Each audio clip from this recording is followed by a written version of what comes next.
नमस्कार, स्वागत है आप सभी का आपके ऑफिशियल यूट्यूब चैनल गुरुजी स्पेशल क्लासेस में। मैं हूं निमाई साना, आपके समक्ष उपस्थित हूं साइकोलॉजी विषय वस्तु को लेकर। स्टूडेंट्स, आज की क्लास में हम डिस्कस करने वाले हैं संवैधानिक एवं मानवीय मूल्य टॉपिक के अंतर्गत और कुछ मोस्ट इंपॉर्टेंट पॉइंट्स के बारे में। जैसे कि आप सब जानते हैं कि लास्ट क्लासेस के माध्यम से इस टॉपिक पर बेस्ड सबसे पहले हमने जाना मूल्य क्या होते हैं, यानी वैल्यूज़ क्या होते हैं, और उसके अंतर्गत जो भी इंपॉर्टेंट पॉइंट्स हमारे super TET exam point of view से बन सकते हैं, उन सभी पॉइंटों को हमने कवर करने की कोशिश की। उसके बाद हमने जाना ह्यूमन वैल्यूज यानी मानवीय मूल्य क्या होते हैं, मानवीय मूल्य के अंतर्गत कौन कौन से मूल्य एज अ ह्यूमन हमें स्टैब्लिश करने चाहिए, स्थापित करने चाहिए, ताकि हम अपने बच्चों के अंदर इस प्रकार के मूल्यों को विकसित कर पाए, डेवलप कर पाए। तो सभी पॉइंटों को हमने समझने की कोशिश की। उम्मीद करता हूं कि वो सभी पॉइंट आप इजीली क्लियर कर पाए होंगे, लेकिन फिर भी अगर कोई डाउट्स आपके मन में बनता है तो आप मुझे कमेंट सेक्शन में जाकर कमेंट कर सकते हैं। मैं कोशिश करूंगा कि आपके डाउट्स को क्लियर करूं। आज की क्लास में हम संवैधानिक मूल्य यानी कॉन्स्टिट्यूशनल वैल्यूज को स्टडी करेंगे, जानेंगे, समझने की कोशिश करेंगे, और जो भी इंपॉर्टेंट प्रश्न इस टॉपिक पर बन सकते हैं, हालांकि बनेंगे इस टॉपिक पर बेस्ड, क्योंकि मैंने आपको पहले ही बताया संवैधानिक मूल्य और मानवीय मूल्य बहुत ज़्यादा इंपॉर्टेंट टॉपिक है। यहाँ से आपके हर एग्जाम्स में 2 प्रश्न पूछे जाते हैं। तो 2 प्रश्न जो पूछे जाएंगे वो आपके वैल्यूज और मानवीय मूल्य से रिलेटेड पूछे जाएंगे एक प्रश्न, और एक प्रश्न आपके संवैधानिक मूल्य से रिलेटेड पूछे जाएंगे। तो जो भी प्रश्न इस टॉपिक पर बेस्ड पूछे जाएंगे उन सभी पॉइंटों को हम कवर करने की कोशिश करेंगे। चलिए शुरू करते हैं आज की क्लास और जानते हैं संवैधानिक मूल्य यानी कॉन्स्टिट्यूशनल वैल्यूज किसे कहते हैं। तो देखिए, संवैधानिक मूल्य के अंतर्गत जो पहला पॉइंट आपका बताया गया स्टूडेंट्स वो ये है कि भारतीय लोकतांत्रिक परंपरा व समाज के धर्मनिरपेक्ष स्वरूप को देखते हुए निम्नलिखित मूल्यों को संविधान के नीति निदेशक तत्वों में सामाजिक न्याय के सिद्धांतों को क्रियान्वित करने का निर्देश दिया गया है, जिसे संवैधानिक मूल्य कहते हैं। यानी कहने का मतलब ये स्टूडेंट्स, आपको पता है कि जो हमारा देश है भारत, वो एक लोकतांत्रिक देश है। यानी कि भारतीय लोकतांत्रिक परंपरा और समाज के, यानी कि जो समाज है, समाज के जो धर्मनिरपेक्ष स्वरूप है, धर्मनिरपेक्ष स्वरूप का मतलब होता है कि सभी धर्म को हमारे समाज में बराबर समझा गया है, बराबर का दर्जा प्राप्त है। तो धर्मनिरपेक्ष स्वरूप और भारतीय लोकतांत्रिक परंपरा यानी कि सभी को इक्वल समझना और सभी धर्म को इक्वल समझना, इस प्रकार की जो हमारी परंपरा है उसको देखते हुए जो मूल्य स्थापित किए गए हैं, उन मूल्यों को संविधान के नीति निदेशक तत्वों के अंतर्गत सामाजिक न्याय के सिद्धांतों को किस तरीके से क्रियान्वित करना है, इसको क्रियान्वित करने के निर्देश हमारे मूल्यों के अंतर्गत दिए गए हैं।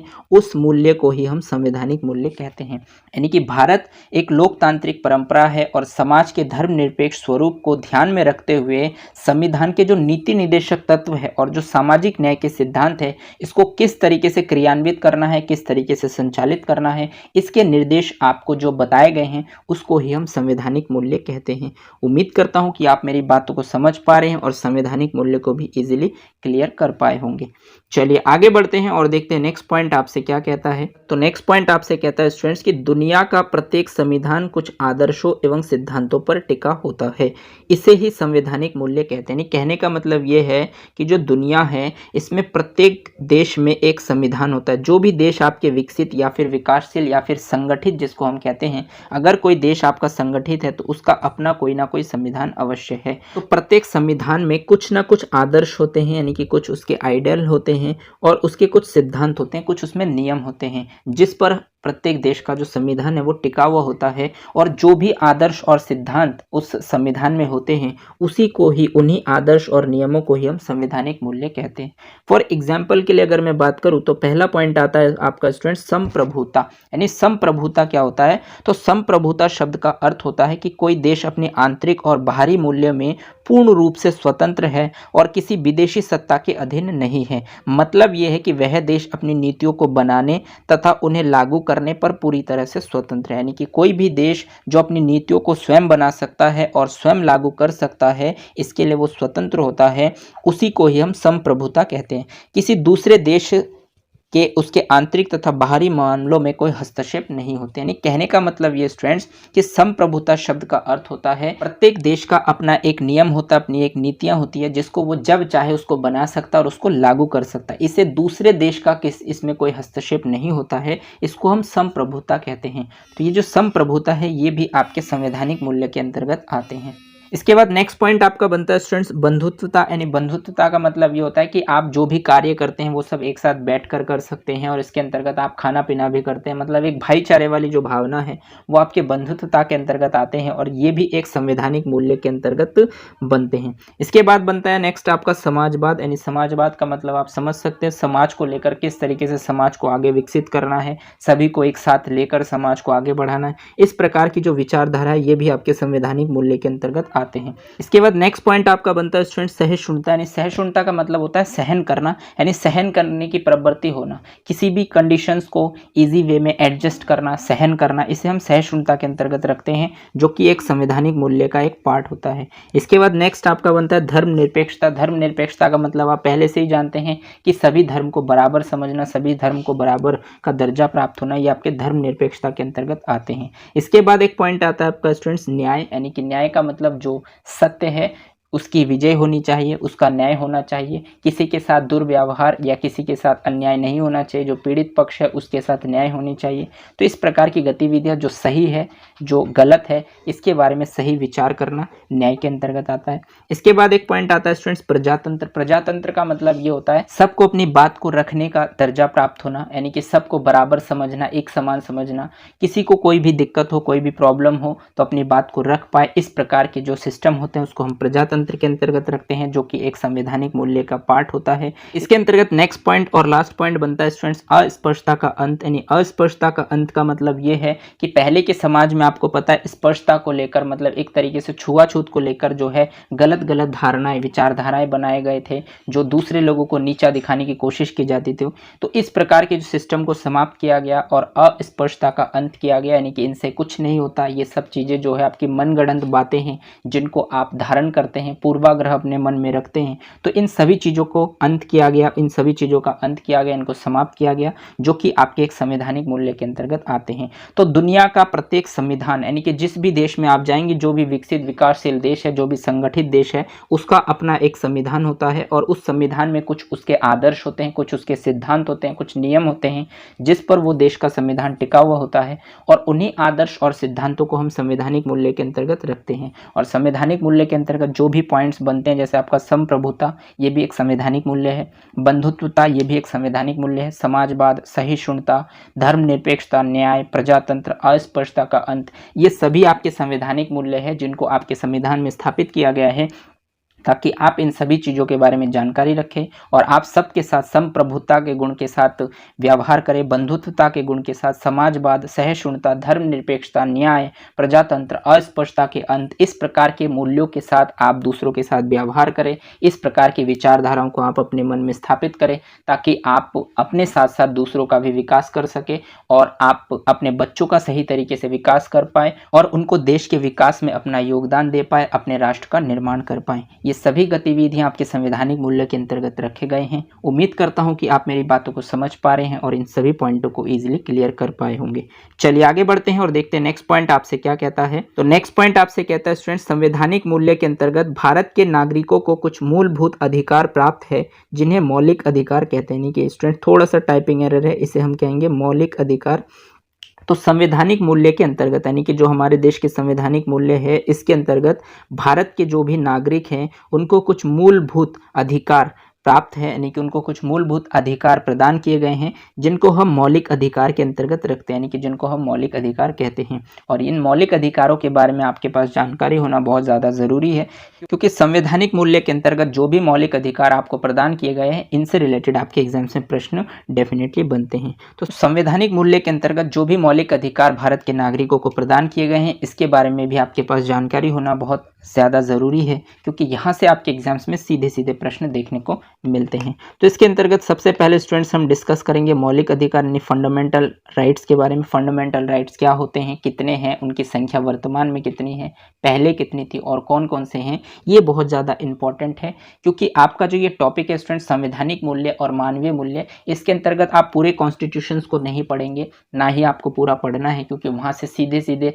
आपको डेप्थ से क्वेश्चंस नहीं पूछे जाएंगे। मतलब आपके संविधान में जो मूल्य स्थापित किए गए हैं और आपको जो अधिकार प्रदान किए गए हैं, जो बेसिक चीज़ें हैं इसके बारे में आपके पास डिटेल नॉलेज होना बहुत ज़्यादा ज़रूरी है। वैसे आपको संविधान का जो टॉपिक है सुपर टेट के अंतर्गत दिए गए हैं उनको तो आपको बेसिकली पढ़ना ही है, बट ये आपके संवैधानिक मूल्य के अंतर्गत जो भी आपके मौलिक अधिकार है इनको जानना बहुत ज़्यादा ज़रूरी है, क्योंकि यहाँ से आपके एग्जाम्स में प्रश्न आपको देखने को मिलेंगे। तो इसके अंतर्गत अगर आपसे पूछा जाए कि मौलिक अधिकार यानी फंडामेंटल राइट्स की संख्या कितनी है, यानी कि मौलिक अधिकार कुल कितने हैं, तो जब हमारे देश का संविधान बनकर तैयार हुआ था तो उस समय जो मौलिक अधिकारों की संख्या थी वो 7 थी। यानी कि वर्तमान समय में तो कंडीशंस अलग है, बट जब देश का संविधान तैयार हुआ था तब मौलिक अधिकारों की संख्या 7 थी। और इसके अंतर्गत एक संविधान संशोधन हुआ जिसे हम 44वां संविधान संशोधन कहते हैं, जो आपके 1978 में हुआ। इसके बाद संपत्ति के अधिकार को बाहर कर दिया गया। यानी कि स्टूडेंट जो हमारे देश में मौलिक अधिकार यानी फंडामेंटल राइट्स है, इसके अंतर्गत जो 7 मौलिक अधिकार हमें प्रदान किए गए थे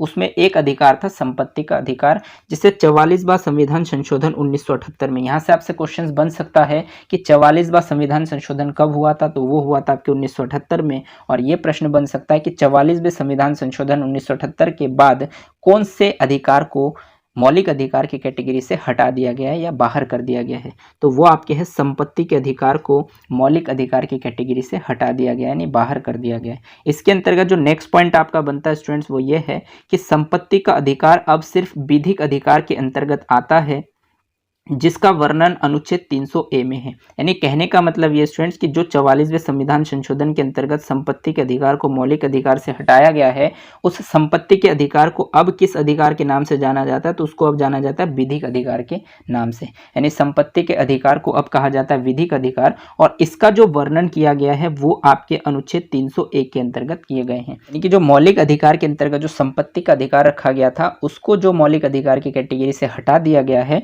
तो उस अधिकार को अब नाम दिया गया है विधिक अधिकार, और इसका वर्णन किया गया है अनुच्छेद 300A में। यानी कि हमारे देश के संविधान में अनुच्छेद 300A के अंतर्गत विधिक अधिकार को रखा गया है। उम्मीद करता हूं कि यहां तक जितने भी पॉइंट्स मैंने आपके साथ डिस्कस किए उन सभी को आप इजीली क्लियर कर पाए होंगे। चलिए नेक्स्ट पॉइंट पर आगे बढ़ते हैं और देखते हैं नेक्स्ट पॉइंट आपसे क्या कहता है। तो नेक्स्ट पॉइंट आपसे कहता है स्टूडेंट्स की वर्तमान में मौलिक अधिकारों की संख्या। तो देखिए अगर आपसे पूछा जाए कि वर्तमान समय में मौलिक अधिकारों की संख्या कितनी है, तो आपको बताना है कि वर्तमान समय में मौलिक अधिकारों की संख्या है 6। यानी पहले 7 थी जिसमें से संपत्ति के अधिकार को हटा दिया गया, तो बचा आपके मौलिक अधिकारों की संख्या 6 है। अब कौन से वो 6 हैं उनके बारे में भी आपको पता होना चाहिए। तो इसके अंतर्गत जो पहला अधिकार आता है स्टूडेंट्स वो आता है आपका समानता का अधिकार। यानी कि समानता का जो अधिकार है इसका वर्णन आपके अनुच्छेद 14 से 18 में किए गए हैं। यानी समानता के अधिकार के बारे में जो वर्णन किया गया है वो आपके अनुच्छेद 14 से लेकर 18 में किए गए हैं। तो ये आपसे पूछा जा सकता है कि निम्नलिखित में से मौलिक अधिकारों की संख्या कितनी है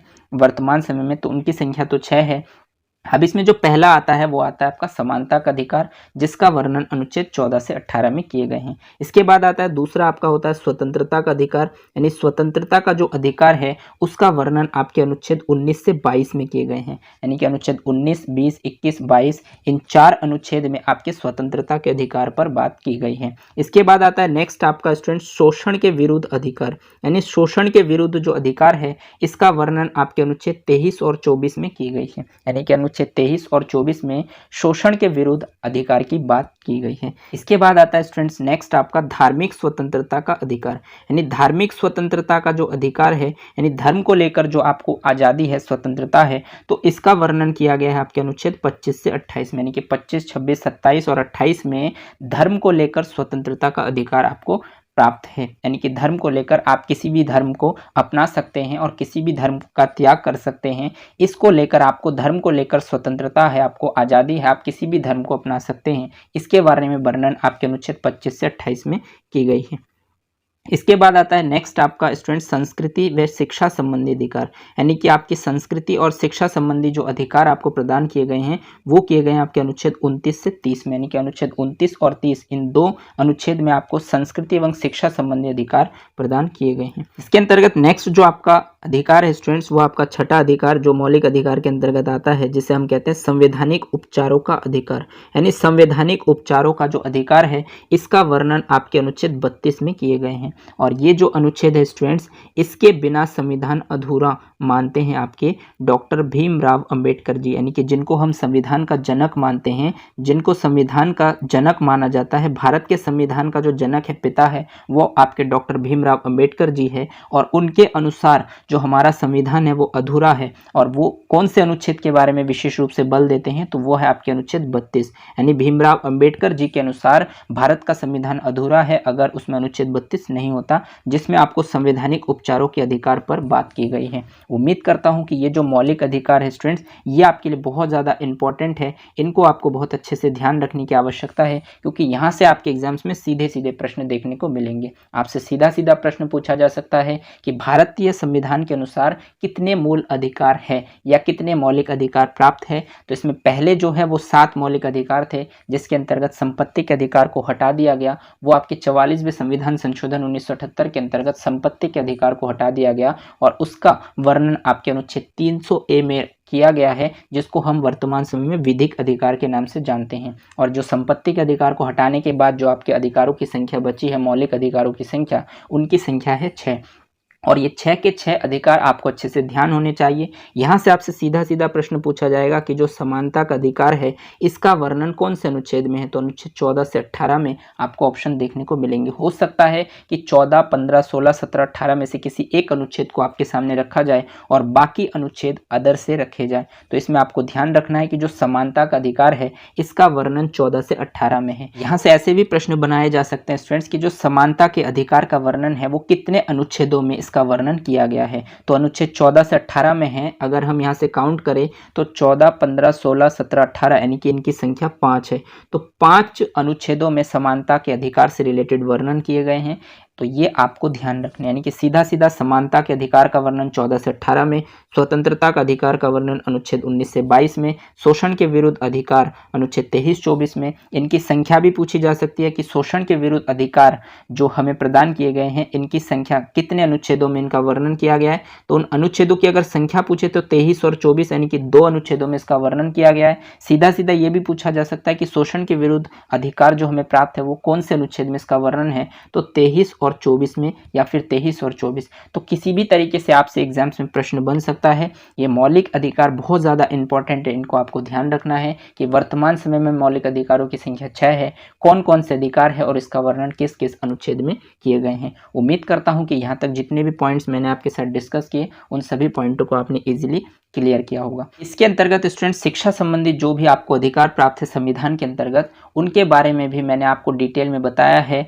जो प्रारंभिक शिक्षा के नवीन प्रयास टॉपिक है, यानी कि स्वतंत्रता के बाद जो शिक्षा के क्षेत्र में जो नए प्रयास किए गए हैं प्रारंभिक शिक्षा को लेकर, उस टॉपिक के अंतर्गत शिक्षा संबंधी जो भी अधिकार है उनको मैंने आपको डिटेल में बताया है। अगर आपने उनको अच्छे से कवर किया है तो बहुत अच्छी बात है। अगर आपने नहीं किया है तो आप प्रारंभिक शिक्षा के नवीन प्रयास टॉपिक को बहुत अच्छे से कवर कीजिए। वहाँ पर भी मैंने आपको स्वतंत्रता के बाद जो शिक्षा के संबंध में जो प्रयास किया गया है भारत में और जो अधिकार प्रदान किए गए हैं आपको शिक्षा संबंधी, उनके बारे में मैं आपको डिटेल में बता चुका हूं। जैसे आपका अनुच्छेद 21 है जो मानव गरिमा की सुरक्षा एवं शिक्षा का अधिकार देता है, जिसमें 86वां संविधान संशोधन अधिनियम 2002 के तहत अनुच्छेद 21A को जोड़ा गया। यानी कि अनुच्छेद 21 में तो मानव गरिमा की सुरक्षा एवं शिक्षा का अधिकार था, लेकिन 86वें संविधान संशोधन अधिनियम 2002 के अंतर्गत अनुच्छेद 21A को जोड़ा गया। और जो अनुच्छेद 21A है उसमें आपको मौलिक अधिकार प्राप्त है, यानी केंद्र सरकार द्वारा 6 से 14 वर्ष के आयु वर्ग के बच्चों को निःशुल्क एवं अनिवार्य शिक्षा का मौलिक अधिकार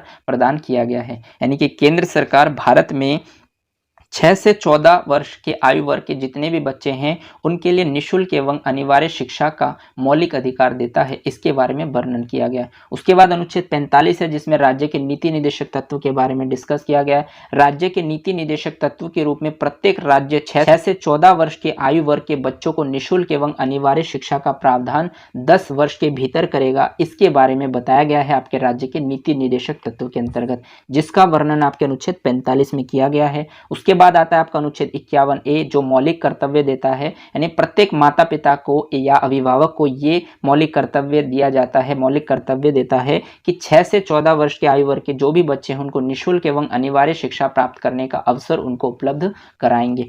इसके अंतर्गत आपको वर्णन किया गया अनुच्छेद 51A में। उसके बाद अनुच्छेद 32 आता है जिसमें आपको किसी भी मौलिक अधिकार के उल्लंघन हेतु हम रीट याचिका के माध्यम से न्याय की मांग का अधिकार देता है, जिसको भीमराव अंबेडकर जी ने इस अनुच्छेद के बिना आपका संविधान अधूरा माना है। ये जो अनुच्छेद 32 है इसमें आपको यह अधिकार दिया जाता है कि मौलिक अधिकार का यदि उल्लंघन होता है तो हम रीट याचिका के माध्यम से न्याय की मांग कर सकते हैं। अनुच्छेद 28 के बारे में वर्णन किया गया है कि राज्य निधि से पूर्ण पोषित किसी संस्था में धार्मिक शिक्षा नहीं दी जाएगी, यानी कि धर्म को लेकर आप किसी संस्था में शिक्षा नहीं दे सकते। इसका वर्णन आपके अनुच्छेद 28 में किया गया है। अनुच्छेद 29 में राज्य निधि से पोषित संस्थाओं में प्रवेश पर कोई भेदभाव नहीं किया जाएगा, यानी कि इसके बारे में अनुच्छेद 29 में बताया गया है। और अनुच्छेद 30 में आपको बताया गया है कि अल्पसंख्यक को अपने संस्था खोलने एवं प्रशासन का अधिकार देता है। तो इन सभी चीजों के बारे में प्रारंभिक शिक्षा के नवीन प्रयास के अंतर्गत हम इसमें डिस्कस कर चुके हैं। अगर आपने वो क्लासेस देखी है तो बहुत अच्छी बात है, फिर आपको इन सभी चीज़ों के बारे में डिटेल नॉलेज होगा।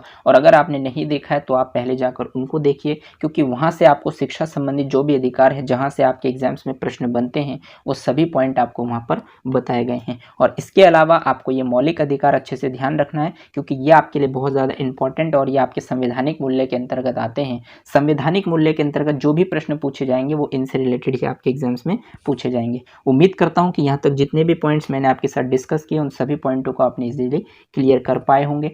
चलिए आगे बढ़ते हैं और देखते हैं नेक्स्ट पॉइंट आपसे क्या कहता है। तो नेक्स्ट पॉइंट आपसे कहता है स्टूडेंट्स कि भारतीय संविधान में वर्णित मूल्य को संवैधानिक मूल्य कहते हैं, यानी कि जो भारतीय संविधान है स्टूडेंट्स, इसमें जो वर्णित मूल्य है, यानी कि हमारे भारतीय संविधान में जो भी मूल्य बताए गए हैं, जिनका वर्णन किया गया है, उन सभी को हम संवैधानिक मूल्य कहते हैं। अब संवैधानिक मूल्य के अंतर्गत आते क्या हैं, तो जैसे आपके न्याय का मूल्य, यानी कि न्याय से रिलेटेड जो बातें की गई हैं वो आपके संवैधानिक मूल्य के अंतर्गत आते हैं। सामाजिक न्याय का मूल्य, यानी कि समाज को लेकर जो न्याय करना है, इनसे रिलेटेड जो मूल्य की बात की गई है वो आपके सामाजिक न्याय के मूल्य के अंतर्गत आते हैं। इसके बाद नेक्स्ट आता है स्टूडेंट्स आर्थिक न्याय का मूल्य, यानी कि अर्थ से रिलेटेड, आर्थिक न्याय से रिलेटेड आपके मूल्य की बात की गई है।